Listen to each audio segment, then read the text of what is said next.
Seem to be having an invasion of little caterpillars this morning.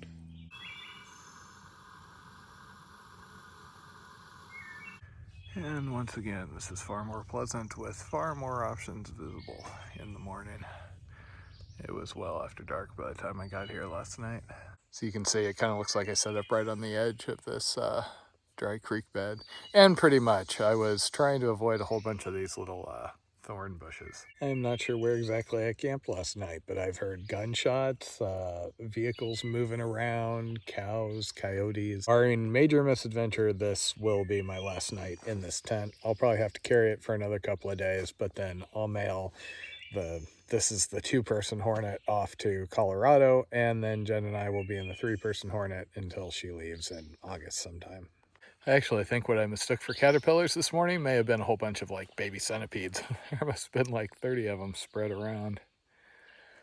It does actually make sense that I heard gunfire and whatnot. Looks like there is road access not that far. I'm going to be going in and out of trails today, which may make the rendezvous with Jen and Brett kind of difficult, but we'll make something work. I'm also dangerously low on battery power as far as making the next stop.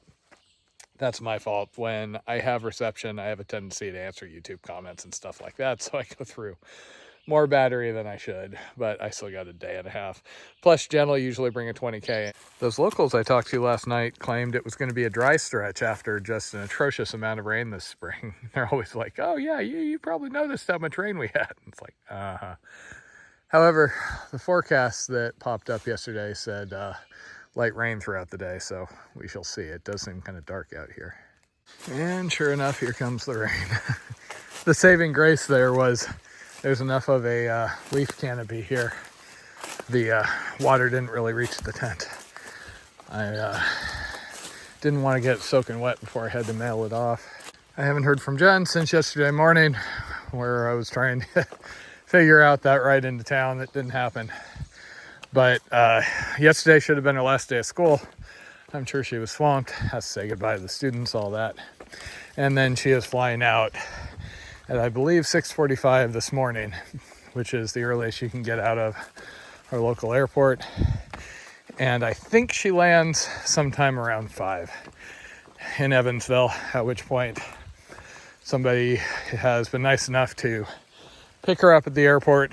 They have a Jeep, and they're going to come looking for me. Bloody spider webs.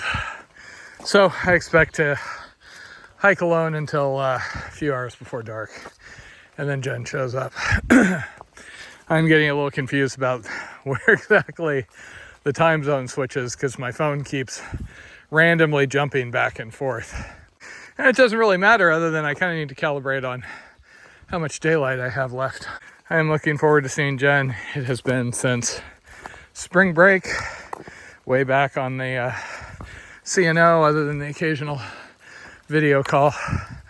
I am always a little sad about just the added complication. There is a certain simplicity to solo hiking. No worrying about meeting up. Only one person's worth of complications, you know. But it is very nice to have a second person to help make plans. And now I can stop seeing all these cute little animals and going, oh, Jen would be so happy. Not to mention the last couple of trail angels were sad because they only got me and not Jen. What's more fun than thorn vines? Wet thorn vines. And this is why I was trying to explain to Jen. This appears as a road on the Gaia base map. And who knows if it's drivable. Obviously there's not any fresh tracks or anything. No, little frog. You're like 6 hours too early.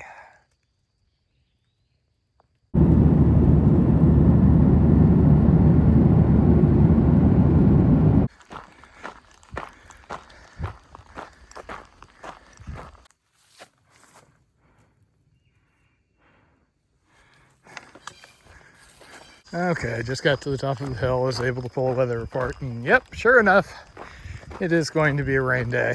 Looks like widespread green and yellow rainstorms.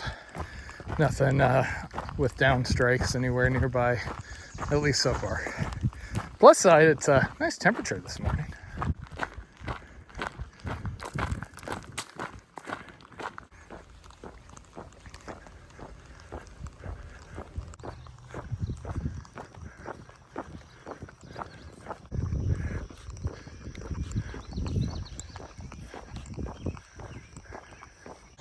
Met a nice lady who filled up my water bottle, so I've got my morning water fill. Probably be good throughout the day because it is once again raining. Per what she was saying, this is supposed to be the hardest rain of the day. We shall see. I am not trusting much in the way of forecasts. But she also mentioned, oh yeah, it was supposed to rain a little tomorrow also. But Jen was supposed to show up and bring sunshine. Though granted, if it's just completely clear and sunny, that's going to get pretty miserably hot pretty quick.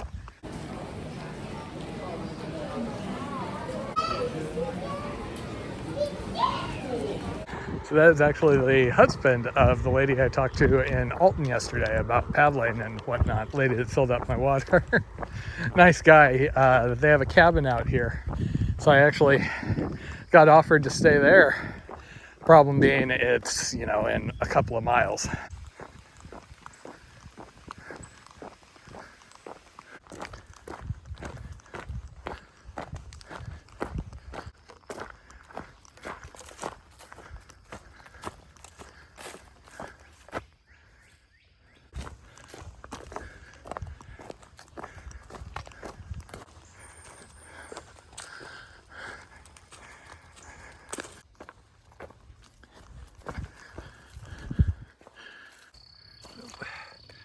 Turtles and mud.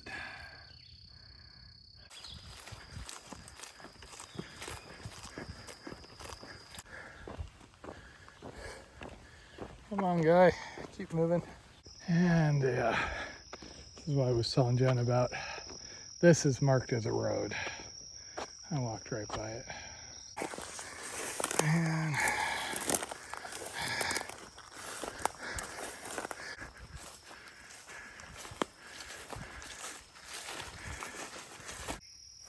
oh man, I almost tripped over him. Hey there.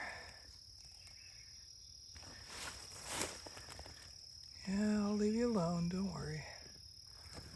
Little guy.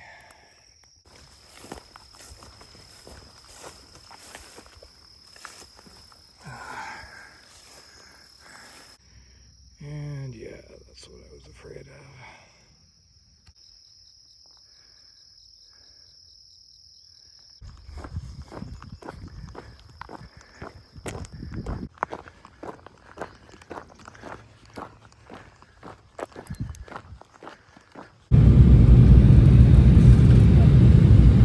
So Jen should be landing any time now, which means she'll probably be out here in about 2 hours.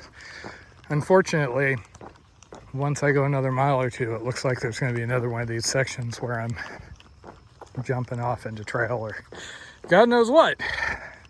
So I'm going to get to the point I communicated with her, and then I'm just going to have to hang out. And then once Brett drops her off, we can go a little further up and make a camp. I have just been dragging all day again. Not sure if it's the 25-mile day, the fact I didn't get my 0 or what. Oh well.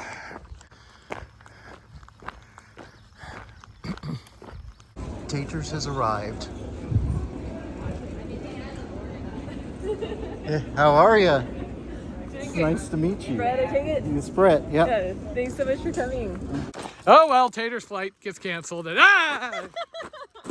somehow Taters returned without even a Fortnite tie-in. Another summer of this. But it's okay. Welcome back to Taters Does America. It's a documentary. It was what that Florida senator did before he was into sexing underage girls. You spend all day coming up with this stuff. Anyway, Taters Does America. Now for a word from our sponsors. Do you, like taters, suffer from irritable bowel syndrome? See, look at that face. That's the irritable part, then there's the bowel system. When she has to crap herself on the go, she depends on Depends. Use the code Taters Irritable Starfish for 0% off. Oh, this is why we only get irritable sponsors. I've been kind of alone for a while out here. Got a little weird. There were nuns, not nice ones. Now you're afraid to talk, I see. Somebody's in slightly more cheerful mood than me. Something about not being beat down for the last week or two. Having fun yet? I'm telling her that I'm looking forward to the road walks, basically.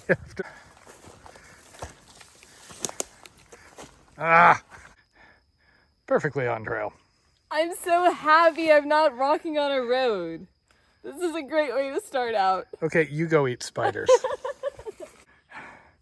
Both impressive that it's the ADT and yeah, funny. As Jen said, nice trail. American Discovery Trail filled with thorns and nettles.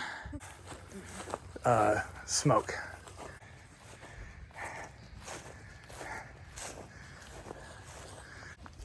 Seriously, I didn't know what was going on. I'm walking through town and it's like a guy with a baseball bat. Okay, he's going to play baseball. But then there was a chair leg and like a table leg guy. So Taters decided we are stopping here, but it feels like cheating to me because we're not having to like dive into the bushes and hide the light or anything like that. At least we have some obnoxious neighbors and gunfire though, so. Maybe now that I'm here, all the camps are going to be really nice like this. That seems like something I'm going to be cutting back to in a couple of days. And as it turns out, my first summer night on the trail was actually a lot like my last night on the trail back in springtime. We have a really nice campsite near a beautiful water source with our favorite dinner, ravioli and wine. Home sweet home for the night.